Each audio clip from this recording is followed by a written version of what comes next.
For the floor on the bill, Representative Gary Carter.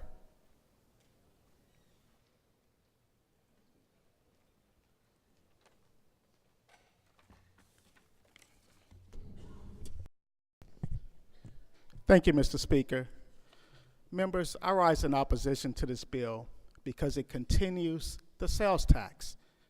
2 years ago, we made the decision to pass this temporary sales tax, and we acknowledge its regressive nature. We acknowledge that it was harder on poor people than anyone else.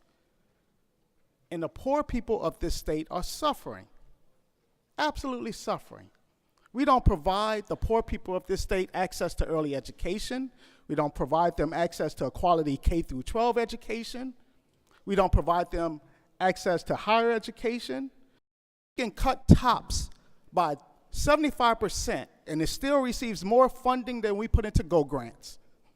We don't provide adequate mental health. We don't provide adequate health care to the poor people of this state.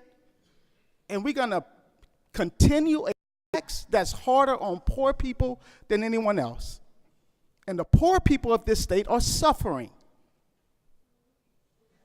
And it shouldn't be just the Black Caucus who stand with the poor working class people of this state. It shouldn't be just the Democrats. It shouldn't be just some of the Republicans. We all should stand with them. This is a poor state. And it's a poor state because we don't invest in education. And if we pass, I'm looking at our budget. Let's pass this sales tax to pass a standstill budget.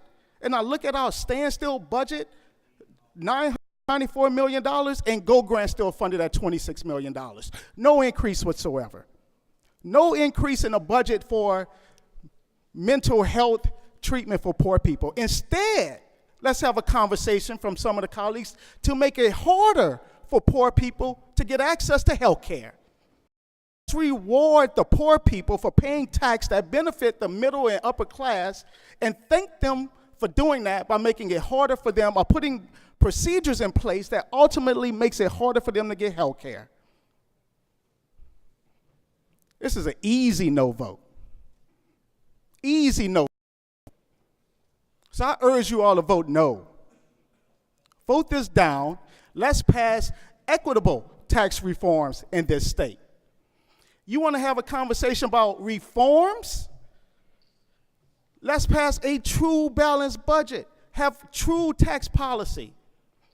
I heard from some of my conservative colleagues saying that y'all have skin in the game on income tax because of Trump's tax plan.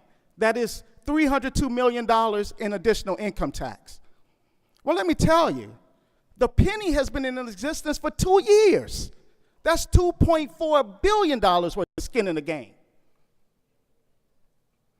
This is not equitable. It's not fair. We have to change the policies that made this a poor state.